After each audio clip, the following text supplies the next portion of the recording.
અખંડ ભારતના શિલ્પી લોહ પુરુષ ભારત રત્ન સરદાર વલ્લભભાઈ પટેલની વિરાસતને વંદન. ક્વાટથી નસવાડી સુધી એકતાનો નાદ. સરદાર વલ્લભભાઈ પટેલની 150મી જન્મ જયંતિ નિમિત્તે પદયાત્રાને સાંસદ જસુભાઈ રાઠવાના હસ્તે યુનિટી માર્ચને આપી લીલી ઝંડી.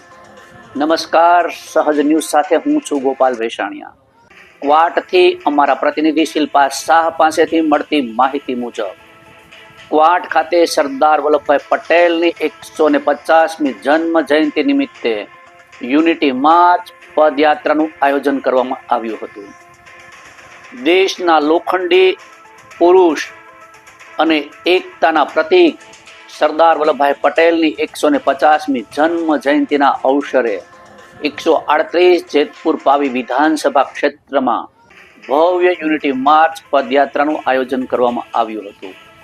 ક્વાટ ખાતે યોજાયેલી આ પદયાત્રાને સાંસદ જસુભાઈ રાઠવા તથા ધારાસભ્ય જયંતિ રાઠવા દ્વારા લીલી ઝંડી આપવામાં આવી હતી. બંને મહાનુભાવો દ્વારા સરદાર વલ્લભભાઈ પટેલને પુષ્પાંજલિ અર્પણ કરાઈ.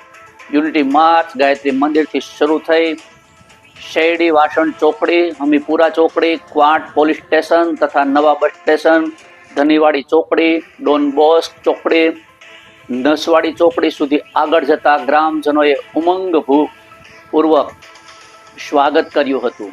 સરદાર સાહેબની વિરાસતને યાદ કરતા નાગરિકોએ પદયાત્રામાં ઉત્સાહપૂર્વક ભાગ લીધો હતો. પદયાત્રાનો આરંભ કરાવતા સાંસદ જસુ રાઠવાએ જણાવ્યું હતું કે સરદાર વલ્લભભાઈ પટેલની 150મી જન્મ જયંતિ નિમિત્તે રાજ્યભરમાં વિધાનસભા દીઠ યુનિટ માર્ચ યોજાઈ રહી છે. આ તકે નાગરિકોમાં વિકસિત ભારતના સંકલ્પ સાથે રાષ્ટ્ર સેવાનો ભાવ મજબૂત બને.